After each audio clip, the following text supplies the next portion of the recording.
નમસ્તે વિદ્યાર્થી મિત્રો, સ્વાગત છે તમારું મારી આ યુટ્યુબ ચેનલમાં. તો વિદ્યાર્થી મિત્રો, આજે આપણે ગણિત અને રિઝનિંગના પ્રશ્નો જોઈશું. તો જો વિદ્યાર્થી મિત્રો તમને મારો વિડીયો પસંદ આવે તો આ વિડીયોને લાઈક, શેર અને સબસ્ક્રાઈબ જરૂર કરજો.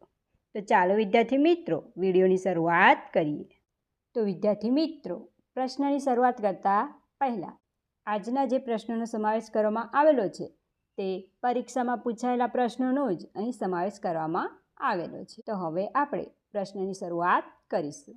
પ્રશ્ન છે, બે સંખ્યાઓનો સરવાળો 76 છે અને તેમના વચ્ચેનો તફાવત 8 છે. તો બે સંખ્યાઓનો ગુણોત્તર શોધો. તો હવે આપણે દાખલાની ગણતરી કરીશું. તો આપણને શોધવાનું શું કહ્યું છે કે જે બે સંખ્યાઓનો ગુણોત્તર છે તે આપણને પ્રશ્નમાં શોધવાનું કહ્યું છે. તો અહીંયા આપણે જોઈ શકીએ છીએ પ્રશ્નમાં શું આપવામાં આવેલું છે. સૌપ્રથમ કે બે સંખ્યાઓનો સરવાળો એટલે કે એક્સ વત્તા વાય બરાબર કેટલા થશે? 76 થશે, જે આપણને આપવામાં આવેલું છે. હવે આપણે આગળ જોઈશું. આગળ શું આપવામાં આવેલું છે પ્રશ્નમાં? કે તેમના વચ્ચેનો તફાવત આપવામાં આવેલો છે. એટલે કે જે એક્સમાંથી વાય તફાવતનો અર્થ જ શું થાય છે? બાદબાકી. અહીંયા બાદબાકી એટલે કે માઇનસ, એટલે કે એક્સમાંથી વાય બાદ કરીશું તો કેટલો જવાબ મળે છે આપણને? 8 જવાબ મળે છે. હવે આગળ શું કહ્યું છે આપણને શોધવાનું? કે બે સંખ્યાઓનો ગુણોત્તર શોધો. તો હવે આપણે આગળ ગણતરી કરીશું. તો આપણને બે વસ્તુ આપવામાં આવેલી છે. એક સરવાળો આપવામાં આવેલો છે અને બીજામાં બાદબાકી આપવામાં આવેલ છે, એટલે તફાવત આપવામાં આવેલો છે. તો હવે શું કરીશું? જે 76 છે અને 8 છે, એટલે કે 76 અને 8નો શું કરીશું? સરવાળો કરીશું. તો 76 વત્તા 8 કેટલા થશે? 84 થશે, એટલે કે બંનેનો સરવાળો 84 થશે. હવે આગળ શું કરીશું? 76માંથી 8 બાદ કરીશું, એટલે કે 76 - 8. તો 76માંથી 8 બાદ કરીએ તો આપણને કેટલો જવાબ મળશે? 68. એટલે કે 76માંથી આપણે 8 બાદ કરીએ છીએ તો આપણને 68 જવાબ મળી જાય છે. અહીંયા આપણે આ રીતે શા માટે ગણતરી કરી રહ્યા છે? કે સરળતા માટે. પરીક્ષામાં આપણે ઝડપથી સોલ્વ કરી શકીએ એટલા માટે આ રીતે ગણતરી કરી રહ્યા છે. તો હવે આપણે આગળ ગણતરી કરીશું. તો આ રીતે થશે 84 ના છેદમાં આપણને જે બાદબાકી મળી છે કેટલી મળી છે? 68. તો 68 લખીશું. હવે આપણે છેદ ઉડાડીશું. તો 42 દુ 84 અને 34 દુ 68, એટલે 4 દુ 8, 3 દુ 6, 68. સરખા સરખા બે છે, ઉડી જશે. બાકી શું રહ્યા? 42 છેદમાં 34. હજુ ભાગ ચાલશે. તો 21 દુ 42, 17 દુ 34. તો બે સરખા છે, ઉડી જશે. બાકી શું રહ્યું? 21 છેદમાં 17. તો આ રીતે લખાશે 21 છેદમાં 17. એટલે જે આપણો જવાબ છે એ કયો થઈ જાય છે? 21 છેદમાં 17 થઈ જશે. અહીં આપણે ઓપ્શન પરથી જોઈ શકીએ છીએ કે ઓપ્શન એ આપણો જવાબ થશે 21 છેદમાં 17. એટલે કે બે સંખ્યાઓનો ગુણોત્તર 21 છેદમાં 17 થશે. જે આ પ્રશ્ન છે તે પ્રશ્નની ગણતરી આપણે બીજી રીતે પણ કરી શકીએ છીએ, પણ આ જે રીત કઈ છે તે સરળ છે. આગળનો પ્રશ્ન છે, મૂલ્ય શોધો. 16નો વર્ગ વત્તા કૌંસમાં 4નો ઘન કૌંસ પૂરોનો વર્ગ. તો હવે આપણે આગળ ગણતરી કરીશું. તો પ્રશ્નમાં આપણે શું શોધવાનું છે? મૂલ્ય શોધો. તે આપણને પૂછવામાં આવ્યું છે. તો જે કિંમત છે તે આપણને આપવામાં આવેલી છે. તો આગળ આપણે આ રીતે ગણતરી કરીશું. 16નો વર્ગ વત્તા 4નો ઘનનો વર્ગ. બરાબર 16નો વર્ગ 256. 4નો ઘન કેટલો થશે 64, એટલે કે 4નો વર્ગ 16, 16 ચોક 64, 64 4નો ઘન થશે નો વર્ગ. હવે આગળ ગણતરી કરીશું તો બરાબર 256 વત્તા 64નો વર્ગ. તો અહીંયા આ રીતે મળશે તેનો વર્ગ 64 ગુણ્યા 64 કરીશું તો બે સંખ્યા હોવાથી શૂન્ય મળશે. તો 6 ચોક 24 નો 4 વધી પડી 2, 6 6 36, 36 ને 2 38 વત્તા 4 ચોક 16 વધી પડી 1, 6 ચોક 24, 24 ને 25 એટલે કે 256. તો હવે આગળ સરવાળો કરીશું તો 6, 5 ને 4 9, 8 ને 2 10 વધી પડી 1, 3 ને 4 એટલે કે 64નો વર્ગ 4096 થશે. તો અહીંયા લખીશું 4096.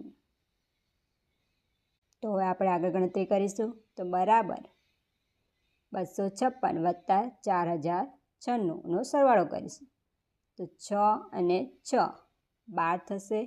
તો 2 નીચે આવશે વધી પડી 1, 9 અને 1 એટલે કે 10, 10 ને 5 15, તો 5 વધી પડી 1, 2 અને આ શૂન્ય છે એટલે કે 2 અને આ વધી પડી 1 એટલે કે 3, તો અહીંયા 3 મૂકીશું અને આ 4. તો આપણને કેટલો જવાબ મળી જાય છે 4352 જવાબ મળી જાય છે. અહીં આપણે ઓપ્શન પરથી જોઈ શકીએ છીએ કે આપણો ઓપ્શન બી 4352 આપણો જવાબ થશે. આગળનો પ્રશ્ન છે મૂલ્ય શોધો. તો 22નો વર્ગ 14નો વર્ગ વત્તા 17નો વર્ગ. તો હવે આપણે આગળ ગણતરી કરીશું. તો પ્રશ્નમાં શું પૂછવામાં આવ્યું છે કે મૂલ્ય શોધવાનું આપણને કહેવામાં આવ્યું છે. તો જે કિંમત છે તેનું આપણે મૂલ્ય શોધવાનું છે. તો હવે આપણે આગળ દાખલાની ગણતરી કરીશું. તો આ રીતે થશે 22નો વર્ગ આપવામાં આવેલો છે એટલે કે 22નો વર્ગ માઇનસ 14નો વર્ગ વત્તા 17નો વર્ગ. તો 22નો વર્ગ કેટલો થશે 484 માઇનસ 14નો વર્ગ 196 વત્તા 17નો વર્ગ 289 થશે. તો હવે આપણે આગળ ગણતરી કરીશું તો બરાબર 484માંથી આપણે 196 બાદ કરીશું તો 288 જવાબ મળશે. એટલે કે 14માંથી 6 બાદ કરીશું 8 બાકી રહેશે. 17માંથી 9 બાદ કરીશું 8 બાકી રહેશે. 3માંથી 1 બાદ કરીશું 2 બાકી રહેશે. હવે આગળ શું છે સરવાળો કરવાનો છે એટલે વત્તા 289. તો આગળ ગણતરી કરીએ તો બરાબર 288 વત્તા 289 બંનેનો સરવાળો કરવાનો છે. તો 8 અને 9 17 થશે વધી પડી 1, 8 ને 8 16, 16 ને 1 17 વધી પડી 1, 2 ને 2 4, 4 ને 5 એટલે કે 577. એટલે જે આપણો જવાબ છે તે આપણને કેટલો મળી જાય છે 577 મળી જાય છે. તો અહીં આપણે ઓપ્શન પરથી જોઈ શકીએ છીએ કે આપણો ઓપ્શન સી આપણો જવાબ થશે એટલે 577. એટલે જે મૂલ્ય શોધવાનું હતું તે કેટલું મળી જાય છે આપણને 577 મળી જાય છે. આગળનો પ્રશ્ન છે આપેલી શ્રેણીમાં પ્રશ્ન ચિહ્નને સ્થાને કઈ સંખ્યા આવશે. તો આપણને સંખ્યા આપવામાં આવેલી છે 169, 144, 119 અને 94 અને જે આપણે શોધવાની છે તે પ્રશ્નાર્થ ચિહ્ન. તો હવે આપણે આગળ ગણતરી કરીશું. તો અહીંયા આપણને પ્રશ્નમાં શું શોધવાનું કહ્યું છે કે જે પ્રશ્નાર્થ ચિહ્ન છે તેને સ્થાને કઈ સંખ્યા આવશે તે આપણને શોધવાનું કહેવામાં આવ્યું છે. તો હવે આપણે આગળ ગણતરી કરીશું. અહીંયા આપણને શ્રેણીનો પ્રશ્ન પૂછવામાં આવેલો છે. તો તો જે શ્રેણીમાં જે ખૂટતો અંક છે તે આપણે શોધવાનો છે. તો અહીંયા સંખ્યા આપેલી છે, તો સંખ્યા પરથી આપણને લાગી રહ્યું છે કે 169, 144. તો આપણને એવું લાગી રહ્યું છે કે વર્ગ છે, બરાબર. આગળ વર્ગ વધી રહ્યો છે કે 12નો વર્ગ 144 થાય છે. હવે આગળ જોઈએ 119. એ તો કોઈનો પણ વર્ગ નથી. અહીંયા કયો લોજિકની વાત કરી છે? વર્ગ. તો અહીંયા વર્ગનો જે લોજિક છે તે લાગુ પડતો નથી, કારણ કે જ્યારે આગળ સંખ્યા જોઈએ છે ત્યારે વર્ગ આગળ વધી રહ્યો નથી. ફક્ત 2 સંખ્યા સુધી આપણને વર્ગ જોવા મળે છે. તો આપણે જોઈશું કે બંને સંખ્યા વચ્ચે કેટલો તફાવત જોવા મળે છે. તો સૌપ્રથમ 169 લખીએ